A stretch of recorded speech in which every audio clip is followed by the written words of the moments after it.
My next question is to Usif. Usif, procurement being the big game changer, what do you think? What categories will be important and which will be worst affected post COVID-19 or post this lockdown? If you can answer. I think all categories would be affected, and certain categories would be more affected than others. So if I look at the affected categories, definitely capex expenditure is going to be something that is getting affected. There will be questions to the team as to, can we not stretch the existing infrastructure for 1 year, 2 years?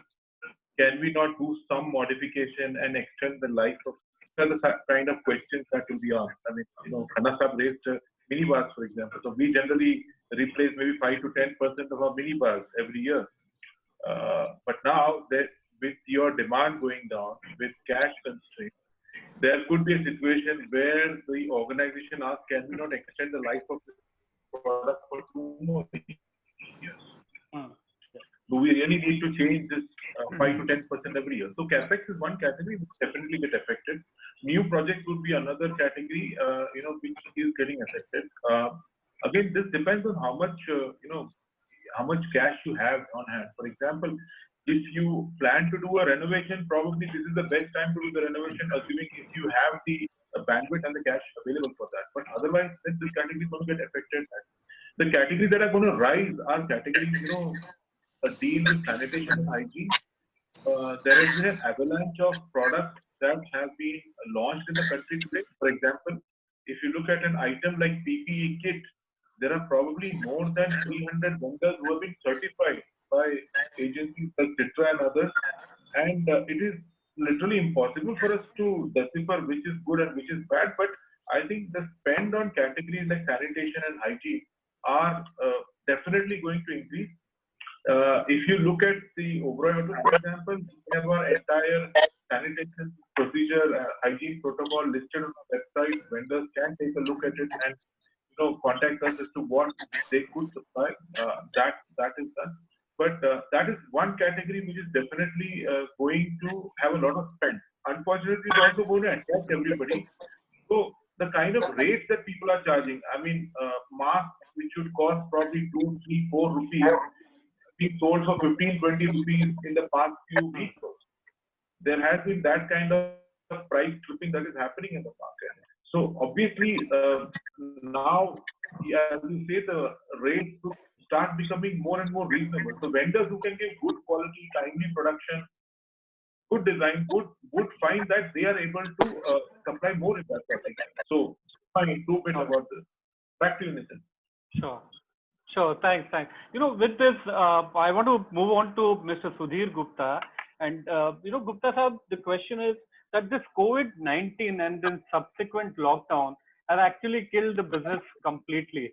But then it has also made us start thinking about the new normal, keeping the social distancing and the new norms which will be coming in. So as such, no money, but then added expenses. So you tell me, how do we match that? Means it's going to be an added cost in spite of not having any revenue or limited revenue in future. What do you think? How do we manage this? I think a lot of innovative thoughts will be required on this. A lot of innovative actions will be required by the hotels. You are absolutely right. No revenues for a couple of months now.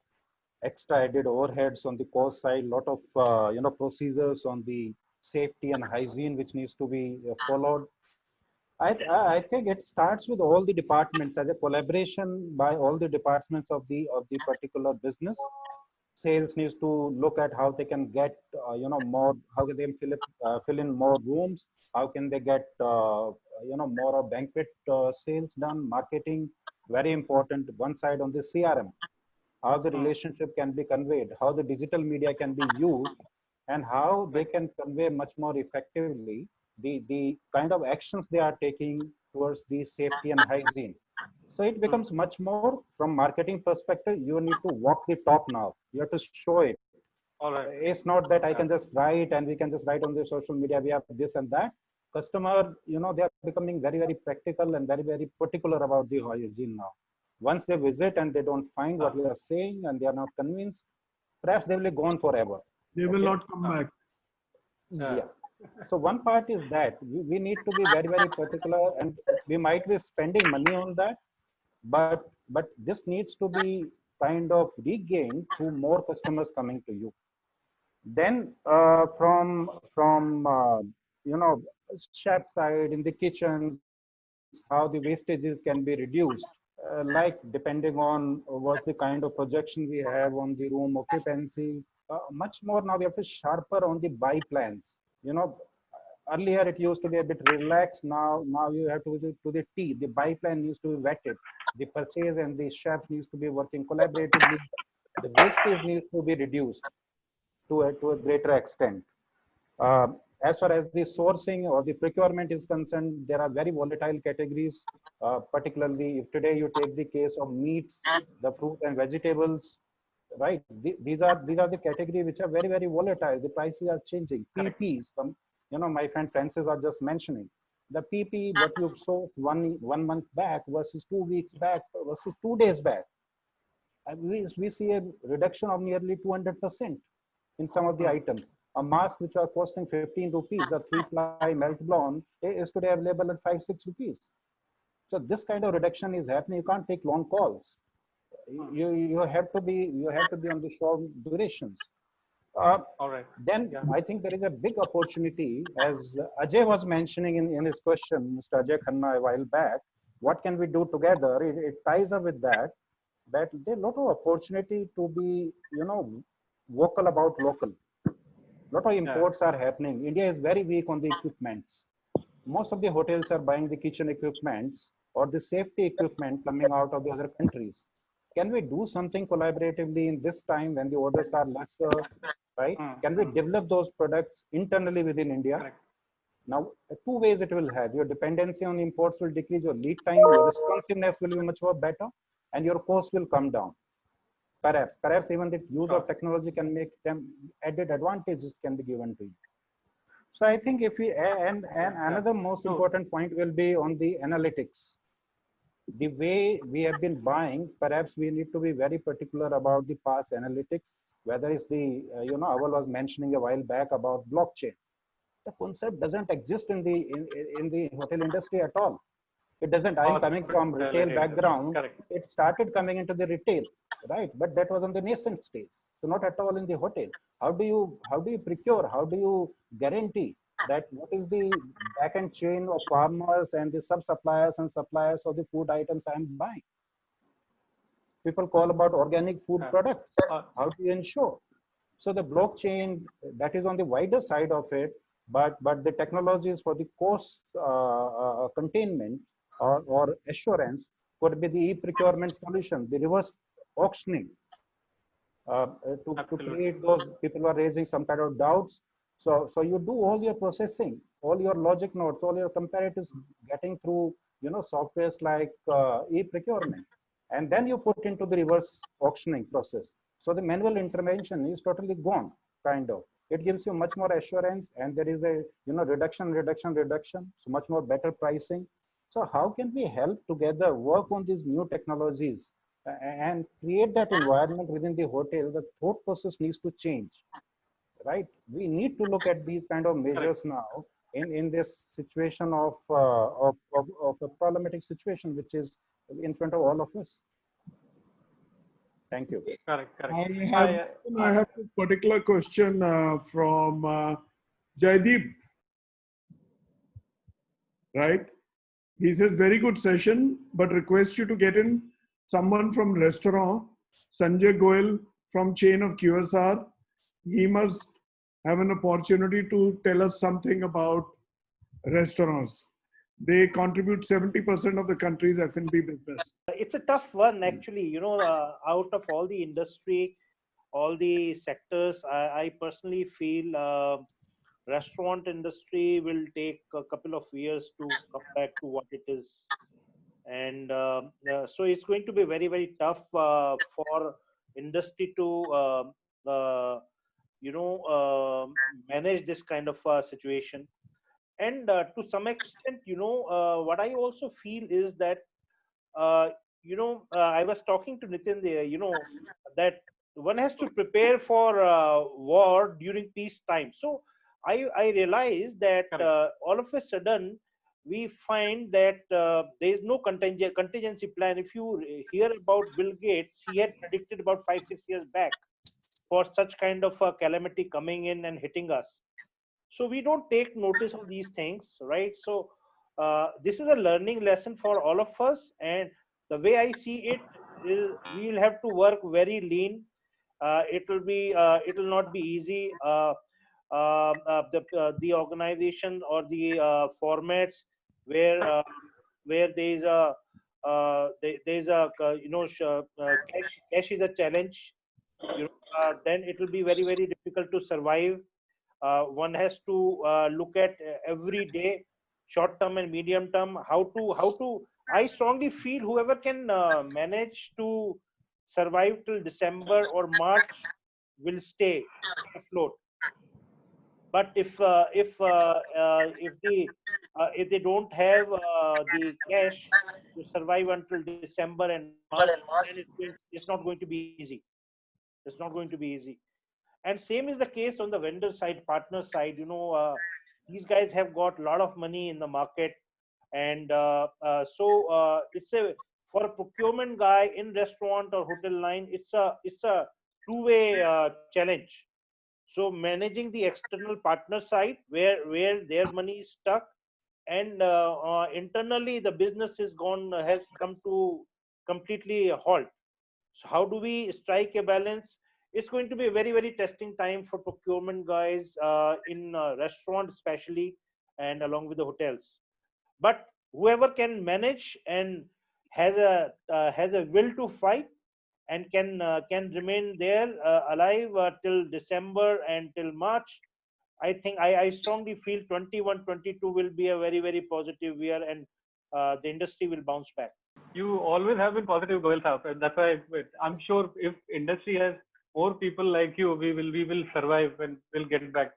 I have a question to Bernie. Bernie, everybody is talking about. So Mr. Modi talked about being vocal about local.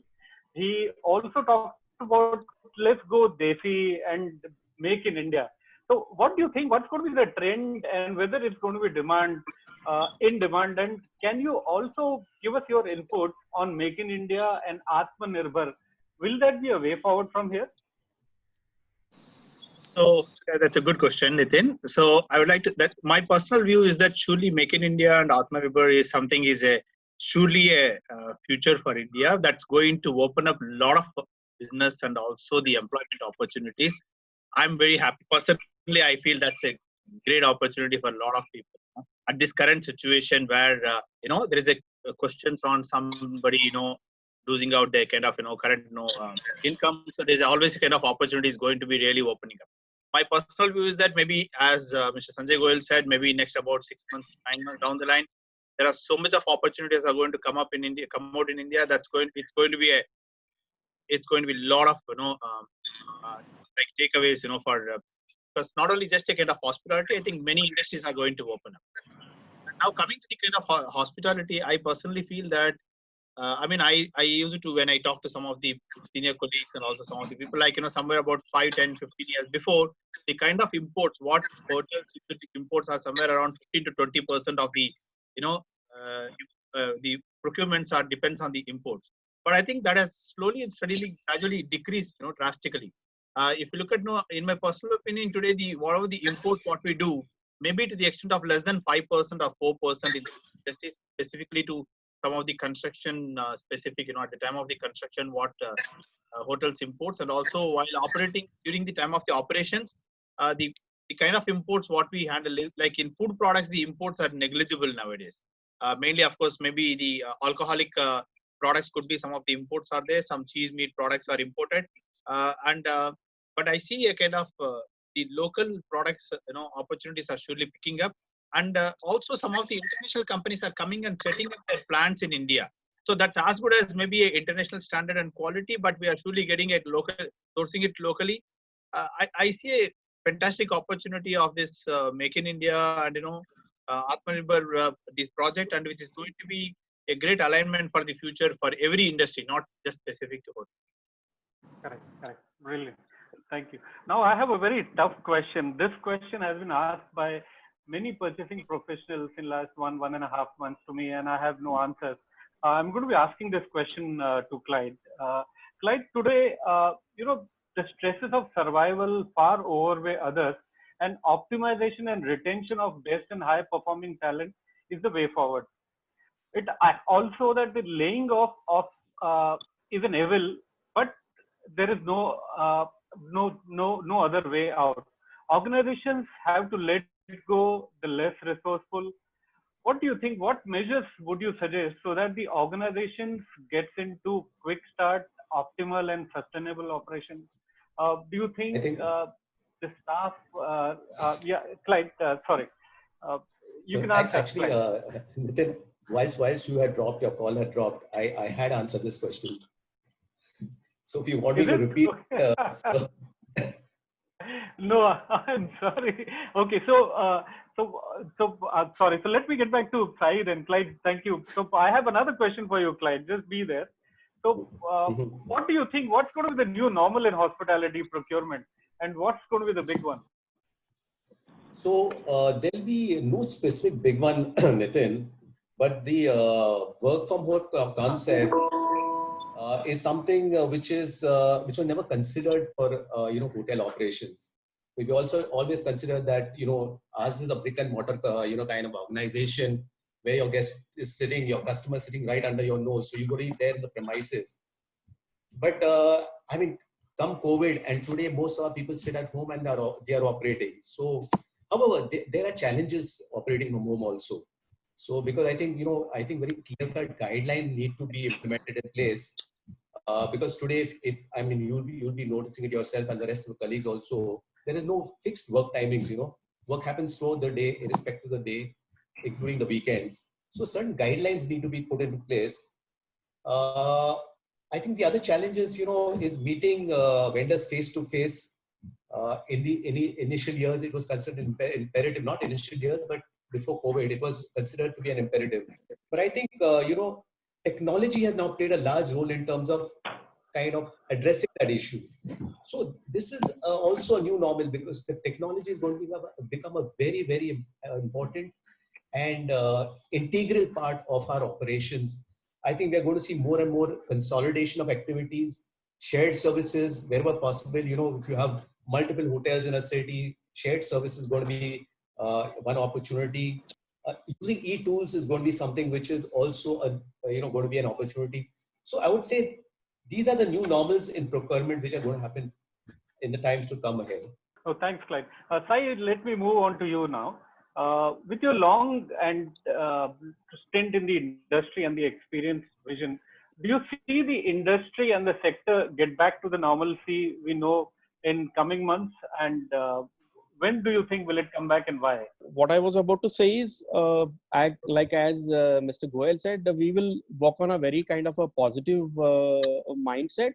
And we see, obviously, in the next 2 to 3 months' time, we don't see the industry reviving so fast. But having said that, with people staying at homes for 3.5 months, 4 months, the frustration level and the kind of stress levels have actually increased a lot, and people would love to go out and spend their personal time with their families and things like that. So now, earlier days we used to think that chutti nahi mil raha hai, we don't have time to spare with our families and all. Now, with having spent so much time with our families for last 3.5 months without going outside, I think it's really time now to go out and then explore. Like, for example, there is a lot of positivities when you see the lockdown measures and the ease out measures being announced state by state. So it's not about talking anything specific about any specific state. Like, for example, Maharashtra, when you see the news came in yesterday, where they have announced that in a phased manner, right from starting 2nd, 5th, and 8th, they are opening up everything. In spite of having so many cases, there is so much of positivity where they are feeling that, yes, with the revival, I'm sure these difficulties will get overcome. And like other states, everybody is working on a very positive mindset. I think hopefully by another 4 to 5 months time, I think we should have these businesses back to normal. Maybe not as big as like what we used to have happen. For example, our hotel industry, we used to say 2019 was the best year ever or whatever. So we are expecting that maybe 21-22 could be a far more better year in terms of our occupancies, in terms of our profit levels, and even our service level deliverables. Now we have with the situation in hand, now we have been really up our hygiene standards and actually deliver these hygiene standards to our customers. I'm sure people will come back. That's what I feel. No, you're right. We are very resilient, and we normally get back very quickly. Like what happened in 2008, and then the entire industry got back absolutely quickly. My next question is to Dr. Sanjay Goel. Dr. Saab, what do you think was the biggest learning in this for the hospitality industry from COVID-19? Well, it's a tough one, Nitin. We were discussing, one is that, especially I was reading the article from Mr. Veer Sanghvi, right? And it says that, why we are taken by a surprise as an industry, because we were not prepared, right? So we were enjoying every bit of day, the way life is going on, the businesses are going on. There was no contingency plan, and I think this biggest learning is that we should not take the business or life for granted. We should be, as I say, that our armed forces, they don't prepare for war during when you go on the war. They prepare for war during peace time. And all these good years, we should have some contingency plan. I surprised to hear that big companies, big businesses, they don't have the cash to survive only for a couple of months, right? I can understand for a trader or a small businesses, right?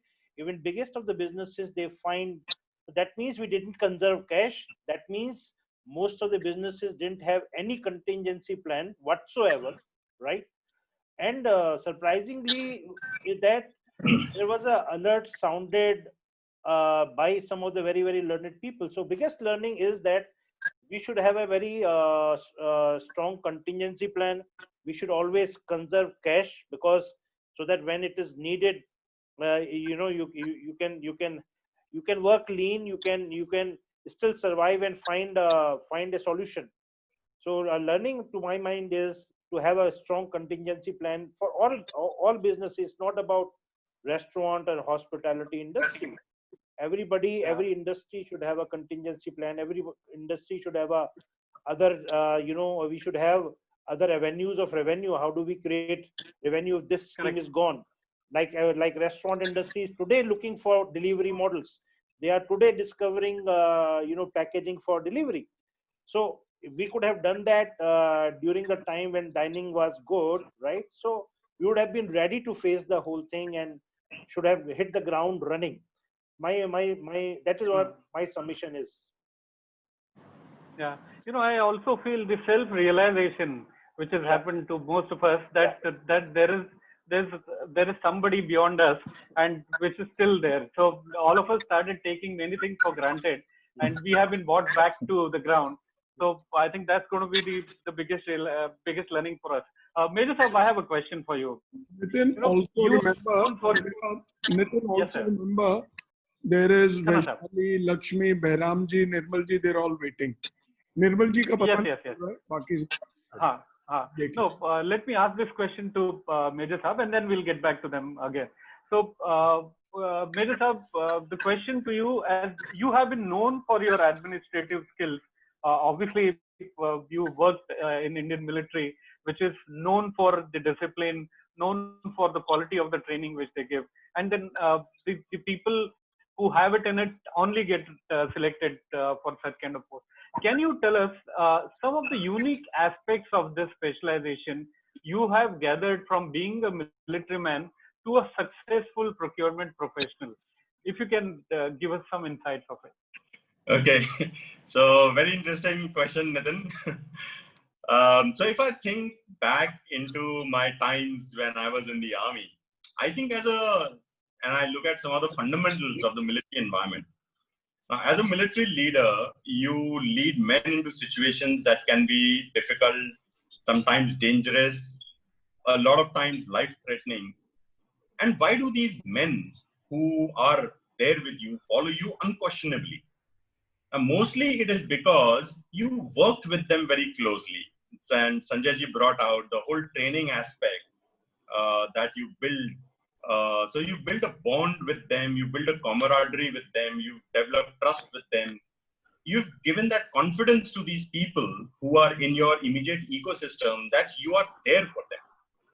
Also, when you're part of a regiment or a battalion, you normally work with other formations to support you in times of war or aggression, and you're also out training and all. But even with these people, your focus is on building collaboration and trust.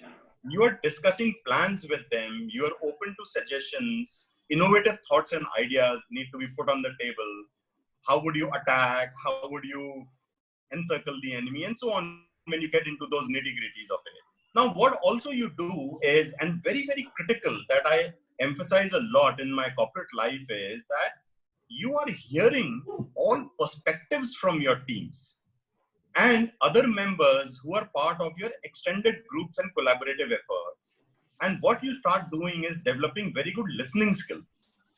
Now, these are some of the skills of listening, collaboration, trust, building camaraderie and bonding is something that I've adopted very strongly, and I've applied them in the corporate environment.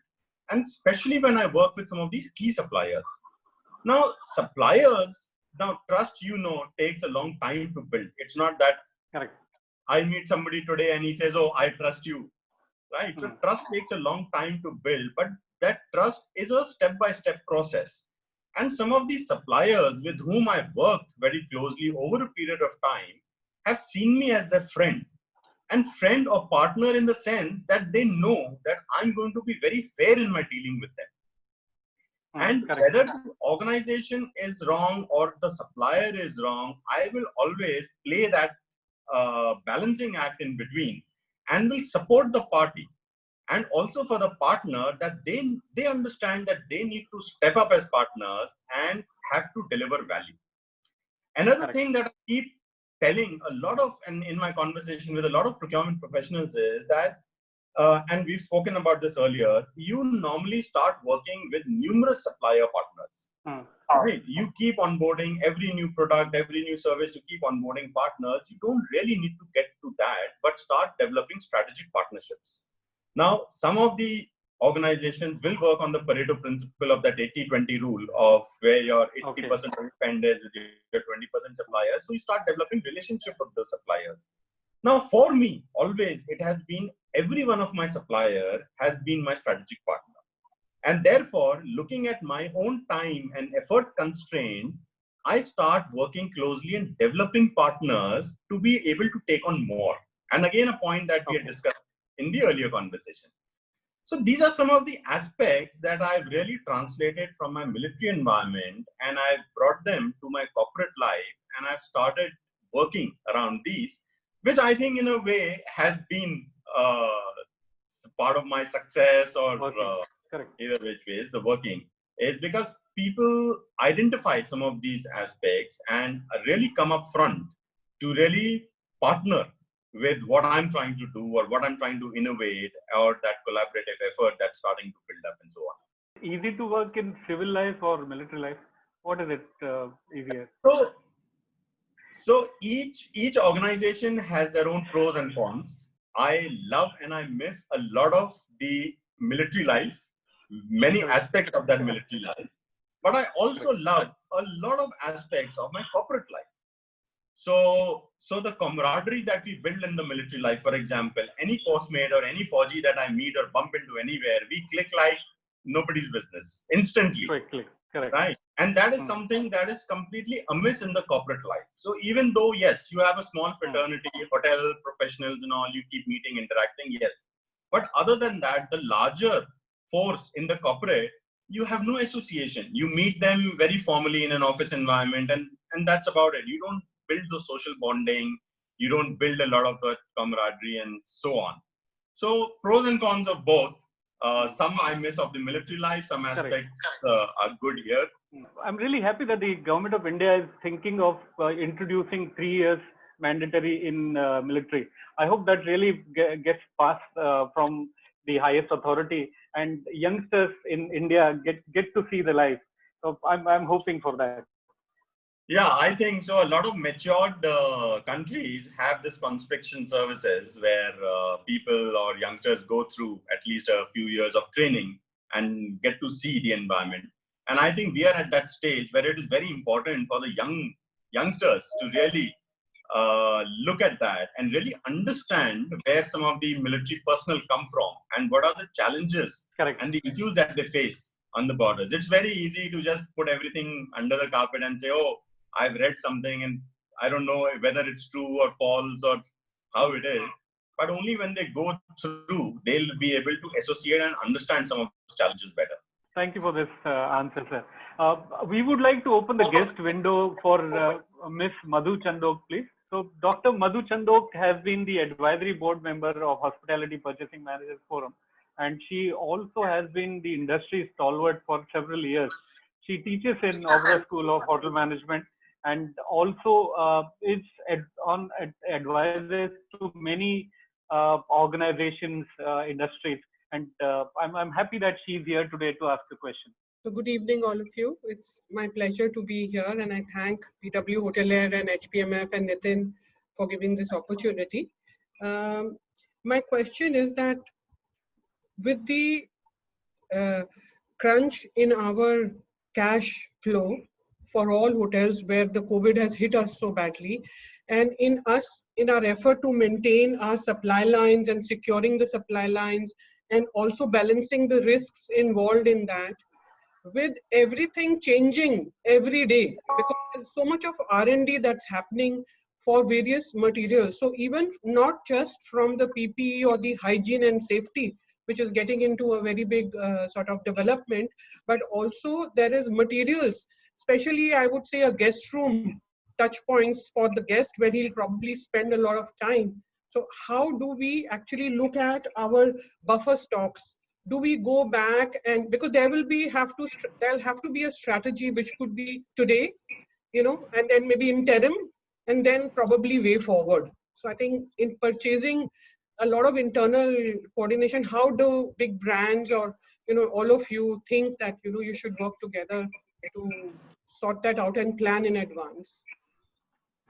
Yeah, so this question is addressed to Clyde, Usef, Bernie. Everybody.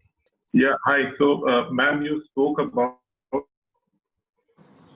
stocks. I think buffer stocks as a concept will undergo a lot of change. Yes.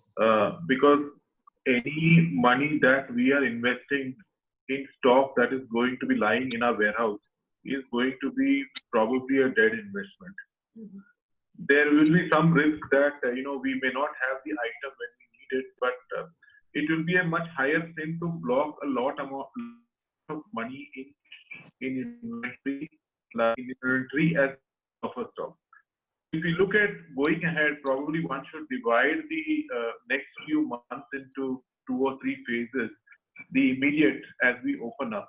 So here we should exercise absolute caution as to what we are buying, and we should go probably with the most minimum order quantity. In fact, the concept of minimum order quantity also is changed. Minimum order quantity is 1. If you need 1 unit, you should be able to source 1 unit. Our suppliers should be able to give that.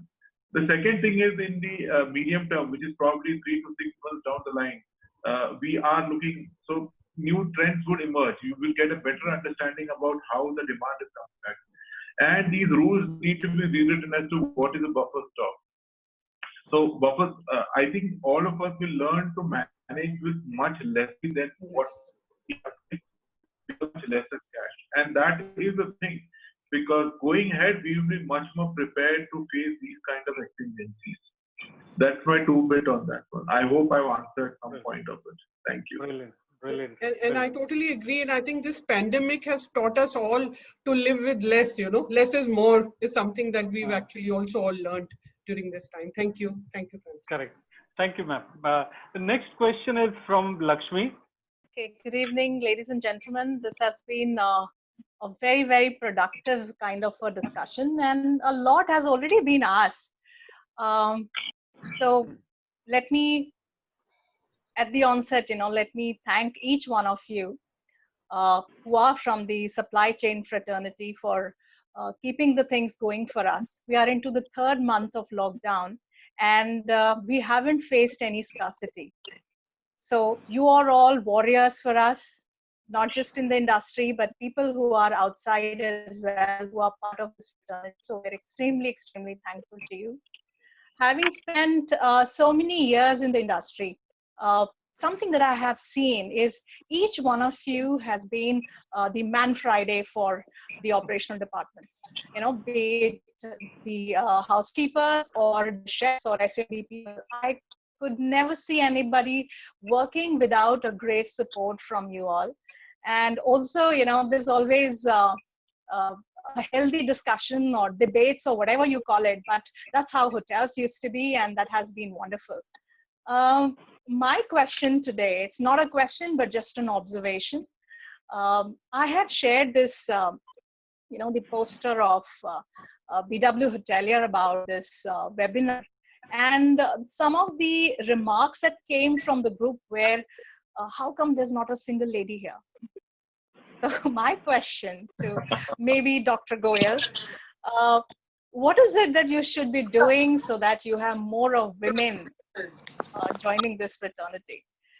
All right. Or at least have few more, so that we could see at least one of them from the fraternity here today. Let me answer this, Nitin.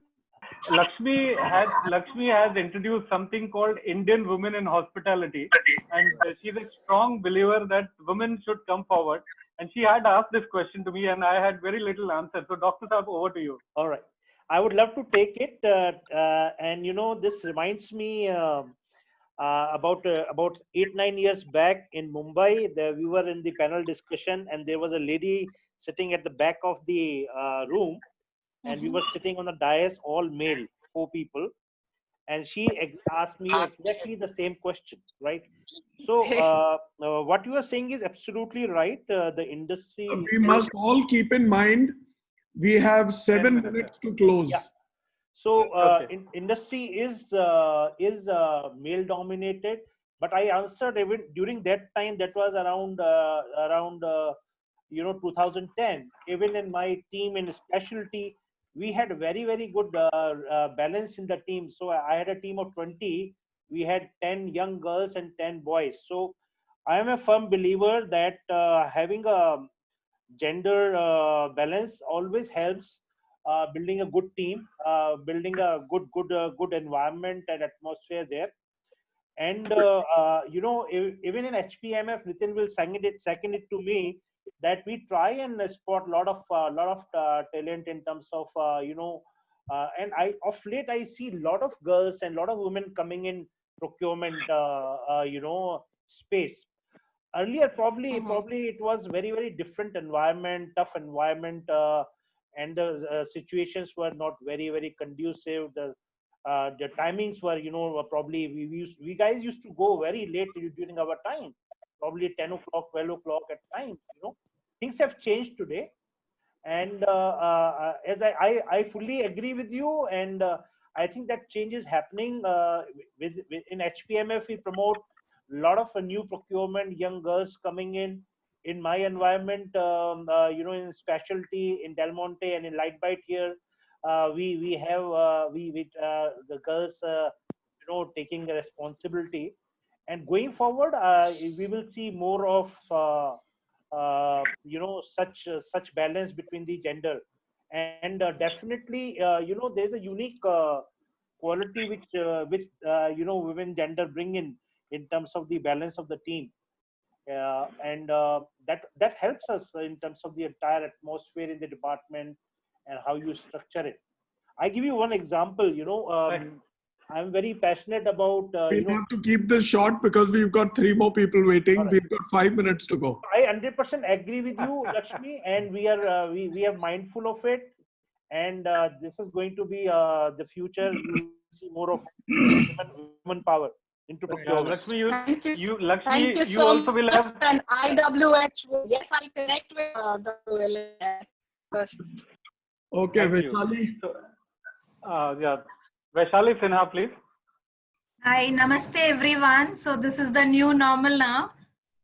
Thank you, Nitin and Mr. Bhuvnesh, uh, to giving me an opportunity to ask the questions. I think Nitin has almost covered all the points, uh, and believe me, the session was very much informative. I just wanted to ask one question to Nitin. Nitin, now, as you know that during this pandemic situation, there are a lot of new norms which had come for the vendors also. So what kind of a norms you all are planning to add in the contract where the labors are involved, like, outsource laundry, pest control, gardeners? I'm happy that you're asking this question to me. Otherwise, I was always asking questions to others here in this particular panel discussion. So, Vaishali, the point is the social distancing norm is going to be overtaking everything else. The latest hygiene and sanitation, which will be set by FSSAI, BIS, and many other authorities, they are going to be overriding all previous rules and regulations. So every organization would want to follow those norms, and I'm sure all of us will come back with a new SOP, which will answer your question. In fact, I want to tell you that collectively at our forum, we are writing the new SOP for the procurement, and very soon we will circulate that, which will help the industry at large. It will talk about how to receive goods, how to sanitize them, when to order, how to order, what quantities one can order, how to evaluate vendor. So all of that will come in place soon. In fact, some time ago, this is just a coincidence that I had this book with me, and thank you for this. So some time ago, we wrote this book collectively. This book is written by the HPMF members, and which is given to the members of Hospitality Purchasing Managers Forum. This is written by 20 purchasing managers, and the topic is hospitality procurement practices. So this, as such, becomes a reference point, if I can call it a Bible, wherein it talks about if this book goes to a fresher, even a fresher, then he'll be able to be a successful procurement person in the hospitality industry, because this one has experience of over 200 years in this particular book. So to answer your question, we are working on these norms, and maybe next 15 days I'll have a more concrete answer to your question. Thank you, Nitin. Thank you. Can we move over to Mr. Behram Mehta and allow him to ask his question, and then maybe a last question after that, and we will close it. Mr. Mehta. Hello, everyone. Thank you. Thank you for inviting me. It's a great pleasure to be here, and better late than never. I just wanted to ask you that since we have been dealing with procurement for all these years, price has been always a sensitive issue. Now with COVID and Corona and the new norms, will health and wellness and hygiene and all be given more attention in the products? Meaning, if everything being equal, first price was the factor which differentiated us from the rest. Now, would a healthy product get precedence over a maybe marginally cheaper product or something like that, because health and wellness will be a priority for everyone? Yeah, I'll try to make an attempt to answer this. So I will not see that a quality or a non-quality will derive a situation here, because to one reason that not every product needs to be a kind of a quality driven. I'll not say that. I'm sorry, right? So sorry to say that quality driven. What I mean to say is, obviously the organic and all those kind of stuff will find a way in terms of bringing in more value on the table, but at the same time, to sustain our costs and to sustain our businesses, we have every opportunity to look at every product solution. That's what I initially also said, that maybe a right product at a right price is where we used to inculcate in our policies and all dharmas and ethos of our procurement function, this is the right time to evaluate every product of ours. So, so that's what I mean to say. So it's obviously, it has to be a balanced out in between a qualitative product or a non-qualitative product. Obviously, qualitative product will have a more fetch in terms of these difficult times, but at the same time, both have its own pros and cons in terms of selection in our usage. Okay. I hope I've answered to his satisfaction. We will be concluding this session, and these are last two concluding questions. One is to Mr. Sudhir Gupta and one is to Mr. Usef Francis. Yeah, we have to be very brief because Bernie has to leave for another session. Correct. Mr. Gupta, 2020 being what it has been, turbulent, washout, what do you think, what should we expect out of 2021? Can you please throw some light out? Yeah, sure. This is absolutely, can we see some light at the end of this tunnel, if you can guide? Yeah. What I think is, I think it all depends on the global situation. What good thing we have learned is nobody is isolated. Now the country is isolated, how big or small it is, because of this disruption which we are facing. Now on the macro points, I think it will depend on a couple of points. Could be how the containment we are able to do on the spread of the virus, or what will be the velocity of spread. If the velocity of the spread is decelerated in the next 2 to 3 months, I think we are there. We are at a good position, good situation. Okay. Number two is on the international tourism, the flights, how soon the same can be opened, which will boost the international tourism. Okay, and so is the case with the Indian tourism. Number three, which will be dependent upon, will be the kind of cure, any kind of vaccine. A lot of experiments are happening internationally. How soon the final vaccine can come out and people are not, can take that dosage and not scared of traveling, not scared of, staying in the hotels, etc. Three of these things. Number four is a soft point, the most critical point on the finances side from the government, particularly in India. If to the suppliers, to the manufacturers, to the hoteliers, what kind of support can be given, extended, whether it's on the interest, whether on the taxes, etc. So all these will decide like how the year is going to be in 2021. But seeing the current situation, my feel is that whosoever can sustain this period of next 6 months, next year is going to be will bounce back and it will be a great year. Maybe April, May onwards.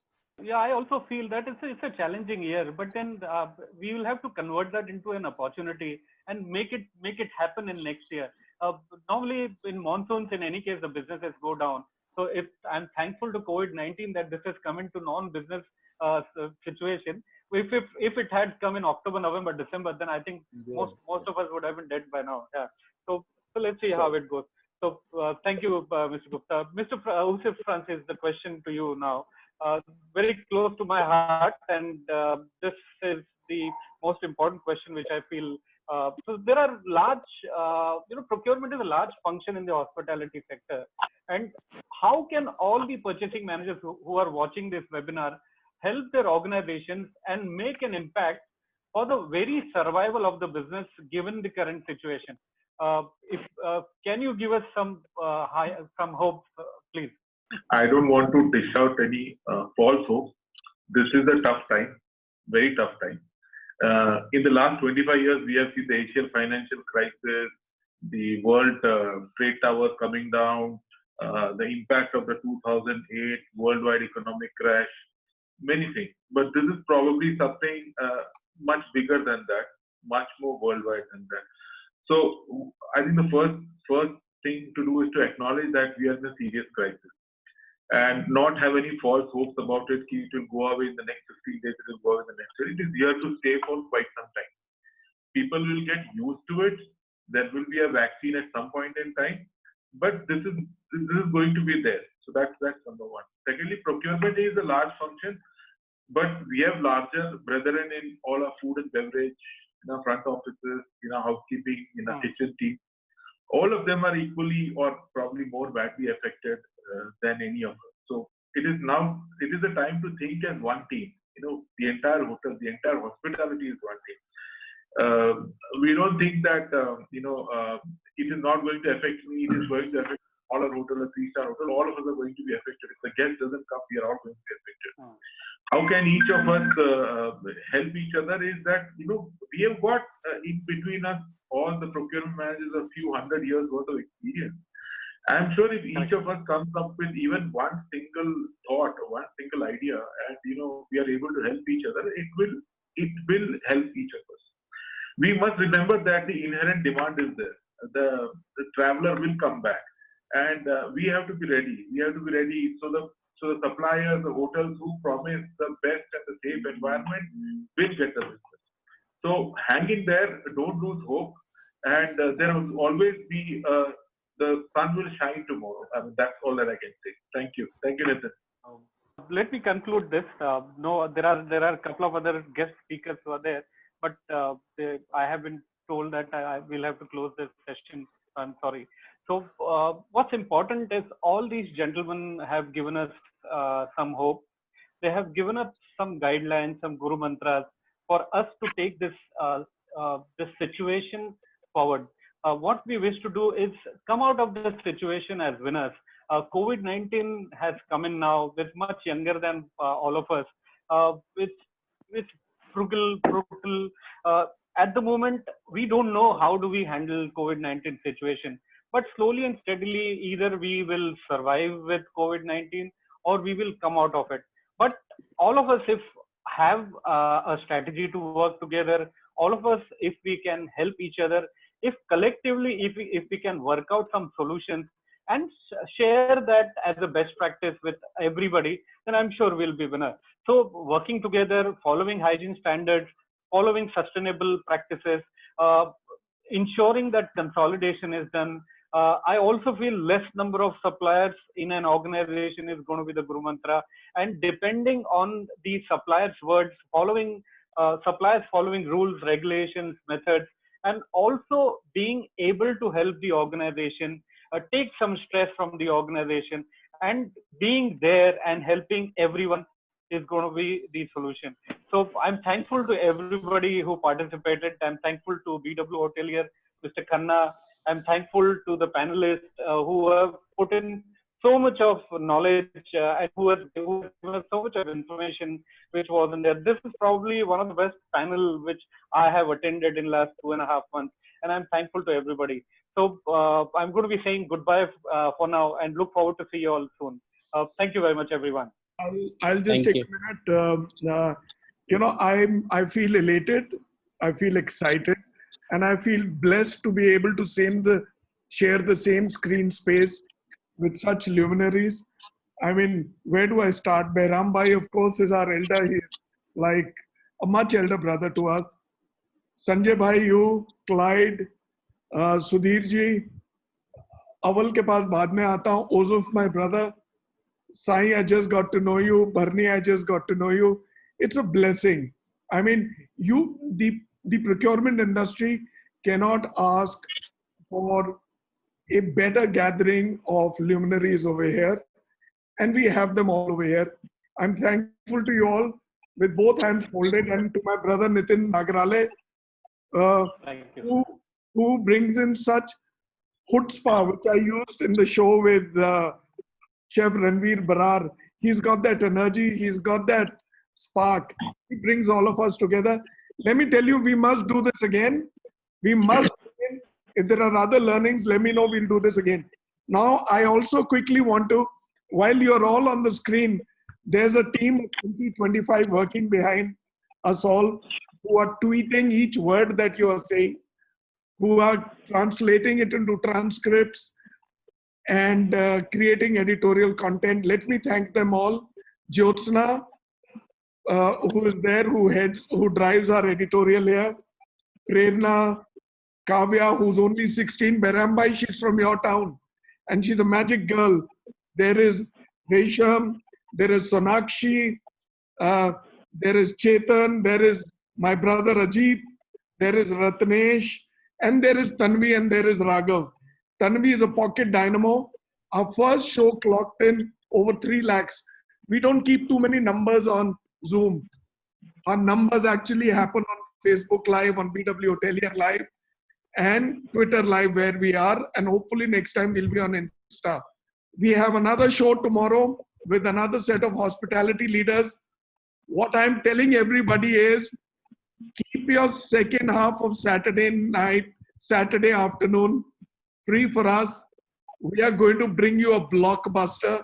You will laugh, you will enjoy, and it'll be one hell of a happening session. It'll be very different. Thank you all. If we've fallen short anywhere, we stand excused. Thank you for being with us. I'm grateful. Thank you very much. Thank you. Thank you. Thank you very much, everyone. Thank you, Nathan. Thank you. Thank you. Thank Thank you. you very much, sir. Thank you. Thank you, sir. Sanjay. Thank you, Pankaj. Thank you, Sai.